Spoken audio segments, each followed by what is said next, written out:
Dr. Paulo Moura, estrategista político, Harvard, formado em Harvard, doutor no assunto. Doutor, no Maranhão é um caso, não é um caso raro, mas há uma polarização, o bem contra o mal, café e leite, sem ser Minas de São Paulo. Sim. Mas dois campos muito fortes e antagonistas e meio difícil de se aproximarem. O senhor acredita numa possibilidade de uma terceira via em São Luís, no Maranhão? Aqui, o partido do governador, PCdoB, forte. Aqui, uma oposição encabeçada pelo PMDB, onde o nome Sarney ainda é o grande porto. Ancoram lá os que estão com os barcos meio com as velas rotas, encostam por lá. E alguém que já não tem mais vela, estão lá. O senhor acredita que há uma possibilidade de surgir uma terceira via, uma terceira opção no Maranhão? Eu acho que inicialmente a gente não pode negar que no início do período pós-democracia, que foi liderado aí pelo grupo do presidente Sarney, sim, foi construída uma série de obras, de questões, e há um capital político em torno sim, disso. Mas que durante muito tempo ele perdurou e houve um êxito, e isso é inegável, do atual governador em romper com esse êxito. Na hora que ele rompe com esse êxito, a partir de um discurso de que aquele modelo já não funcionava e que ele poderia apresentar algo melhor, ele conseguiu romper, venceu as eleições, mas ele também gerou na população uma expectativa muito alta. E essa expectativa muito alta de cumprir com aquilo que havia sido prometido na campanha e por N motivos não ter sido realizada, gerou na população uma frustração. E na hora que gera... Essa frustração não é tão grande porque as pesquisas dão à atual administração números altíssimos de aprovação. Então, essa frustração, se há, ela é pequena. Bom, isso não... Eu diverjo um pouco da sua opinião, Américo, no sentido de que, primeiro, nós estamos falando aqui de duas questões quando a gente vai para a avaliação. Uma é a intenção de votos, sim, certo? E outra é a avaliação do governo. Sim. Se nós formos pensar em intenção de votos a esse período da eleição, ela é quase nula, porque tem várias variáveis que ainda não estão no jogo. Então, elas têm muito pouca função, né, do ponto de vista prático, você pensar quem está na frente, quem está atrás, agora, ela não representa muita coisa, do ponto de vista técnico. Quando a gente vai para a avaliação do atual governo, mediante as propostas que foram feitas, aí há sim uma frustração. E o que eu quero dizer é que, continuando meu raciocínio, então você tinha um grupo político que vinha atuando, e aí depois, por um êxito aqui, e isso tem que ser reconhecido, o grupo do atual governador conseguiu romper isso através de propostas. E através do cansaço desse grupo. Sim, do cansaço e da certa... Do desgaste sim, dele. E também da competência de que foi colocada naquele momento para apresentar à população uma alternativa. Porém, o que aconteceu é que, após esse êxito, essa pessoa que agora lidera esse novo momento, por N motivos, ele não consegue e não conseguiu até o momento apresentar e suprir todas as necessidades que a população espera. Então, você tem hoje, quando você... Só para eu concluir... Não, conclua, por favor. Então, quando você tem aqui o grupo, e você olha para o grupo de eleitor no estado do Maranhão, você tem um grupo que, de alguma forma, tem uma saudade do que já teve, você tem um grupo que está aqui satisfeito com o que está, porque está menos ruim do que o que já teve no passado, né? Então esse é um outro grupo, e tem um grupo ali que está satisfeito, tá? Então você tem aqui esses grupos. O que é que isso representa em termos da sua pergunta, né? O que é que isso de forma prática traz aqui para a nossa conversa? É uma vacância muito grande de uma terceira opção. Uma opção que seja apresentada ao eleitor maranhense completamente desconectado com o que já viu, do ponto de vista de propostas. Mas alguém que tenha, de alguma forma, experiência. Porque o que o estudo nos apontam é que a população até quer mudança, mas ela não quer arriscar. ela não quer perder o que ela já ganhou, mas ela precisa avançar. Isso é um sentimento natural do ser humano. Né? Então, existem áreas no Estado que elas avançaram e outras não. E aí a população, naturalmente, ela busca e está receptiva. O que vai ser importante é a capacidade desses grupos apresentarem à população uma alternativa.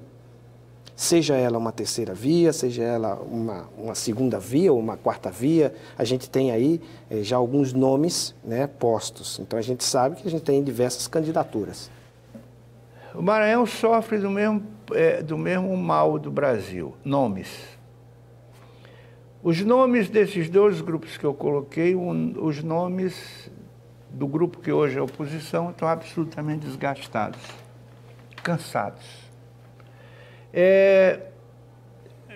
O nome que está, ele tenta em 4 anos arrumar o que durante 50 anos foi desarrumado. Governos sucessivos, de Nunes Freire até Rosiana, com um rápido hiato de Zé Reinaldo. O resto, esse tempo todinho, foi desmontando o Estado. Então é difícil em 4 anos, eu não tenho nenhuma procuração para defender governador nenhum, nem Flávio Dino nenhum. Mas é difícil em 4 anos você costurar o que durante tanto tempo foi sendo esgarçado e rasgado. O que eu dizia era o seguinte, porque esse nariz de cera é para colocar o seguinte: ausência de nomes. A confiabilidade do atual governo, pelo menos respondendo às pesquisas, é extremamente satisfatório. O senhor não acha que um nome para se opor a isso teria que ser também confiável? Eu acho que a pergunta que você fez, ela deveria ser respondida, primeiro, o que é que a população busca? A população busca, nessas próximas eleições, um líder que tenha capacidade de apresentar ideias, e aí a necessidade de você ter um programa de governo realmente que possa ser confrontado às ideias. E um nome também precisa. Sim, mas esse nome, ele tem que representar essa capacidade, a capacidade de gestão, alguém que conheça o seu Estado, alguém que tenha condições de apresentar ao Estado uma alternativa, por exemplo, para problemas que são da agenda do cotidiano da pessoa. Alguém, e aí eu cito mais uma vez como exemplo, que resolva o problema daquela pessoa que está lá em linha.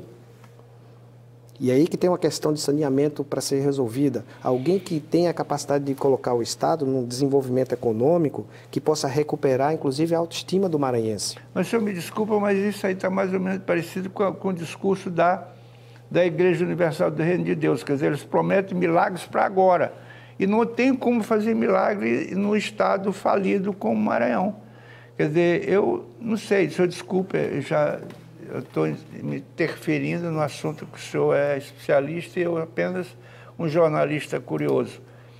Mas milagres imediatos, eu acho muito difícil alguém prometê-los. Eu compreendo. Prometê-los podem. Sim, eu compreendo a sua fala, mas em nenhum momento eu estou falando de promessas. Eu estou falando capacidade de gestão, capacidade de argumentação. Eu acho que os debates, por exemplo, é uma grande oportunidade da população conhecer esses agentes. Sim. E aí você deparar ideias. Sim, aí o debate eu sou extremamente favorável. Você tem um confronto de ideias, né? E aí eu acho que, a partir daí, se o Maranhão conseguir apresentar à população, né, um líder que tem essa capacidade de demonstrar de forma muito clara, porque quem sabe fazer, vai saber apresentar. Né? Quem sabe fazer vai saber explicar como vai ser feito. Da mesma forma que vai ser um debate entre a situação, a oposição, uma terceira ou uma quarta via, que no início você tem vários candidatos, o que vai prevalecer é o desempenho dessas ideias, é o confronto das ideias, aonde quem está na situação vai ter que explicar por que não fez e o que fez. E quem está na oposição vai ter que dizer como faria, de forma real. E aí não estou me referindo a nada relacionado a mágica, nem quiromancia, nem nada disso. Eu estou me referindo à capacidade de gestão. Então, se o Maranhão conseguir apresentar e identificar, entre os seus candidatos, um candidato com alto conhecimento do Estado, que precisa conhecer o Estado, com capacidade de gestão comprovada, com nenhum envolvimento... Esse comprovado é que complica, mas sim. Com nenhum envolvimento do ponto de vista legal, que não esteja envolvido em questões, né, morais. Então, se é um candidato que tem profundo conhecimento do Estado, capacidade de gestão, preparado e não está envolvido, esse é o perfil ideal, que ele é apontado nos estudos que a gente faz. Então, eu, respondendo a sua pergunta, eu acho que é um momento não só favorável, como necessário, e a população vai pedir isso, necessário que haja outras opções. E a questão de ter outras opções só favorece a democracia. Favorece as pessoas a terem a oportunidade de escolher. O que não existe são as desigualdades de forças. E aí é uma desigualdade que ainda a legislação não consegue dominar. Porque você tem naturalmente um candidato da situação, ele já sai, ele já larga com um percentual na frente. Independente do partido, independente do Estado. E ele larga por quê? Porque ele tem a máquina na mão, ele tem o funcionalismo na mão, é natural, ele tem um recall na mão. Isso não tem... E quando ele tem uma gestão ainda positiva, ele já sai mais na frente ainda. Ele pode sair ele pode sair naturalmente mais na frente, tá? Então isso é natural. O que a gente percebe é que o início do jogo, a campanha não começou ainda. Não. Estamos falando de pré-campanha, sim, tá certo? Então, esses indicadores de desempenho de tantos por cento para um ou tantos por cento para outro, eles têm a utilização disso é nenhuma. Porque tem outras variáveis que ainda não entraram no jogo, percebe? Então, a gente nem sabe ainda quem são todos os candidatos. Né? A gente tem alguns nomes já colocados. Mas ao decorrer do tempo, isso pode mudar. Esses nomes podem se juntar. Ou podem sair. Ou podem sair, não é? Então, são variáveis que isso só vai ter validade quando chegar mais perto do período da eleição. Por isso que algumas pesquisas... Depois da Copa. A Copa é um elemento que tira um pouco a atenção do eleitor da agenda política. Né? As pessoas, obviamente, estão mais interessadas no jogo do que num debate político. E isso é natural. Doutor, infelizmente mesmo, nosso tempo esgotou. Todas as vezes que o senhor aparecer aqui pelo Maranhão, o programa está inteiramente à sua disposição, use-o. É só ligar para a produção. Estou querendo ir aí, já está convidado. E, por favor, fale aí aos maranhenses. Eu quero agradecer muito à TV Guará, à produção da TV e a você, Américo. É sempre uma conversa muito inteligente. É sempre bom a gente poder conversar e ter uma conversa de alto nível, onde a gente pode expor ideias, responder perguntas inteligentes. E é um prazer estar aqui. Eu gosto muito dessa terra e sempre que eu vier aqui, certamente farei contato com você. Muito obrigado e obrigado ao seu telespectador. E as senhoras e senhores que nos assistiram, muito obrigado, boa noite e até outra oportunidade.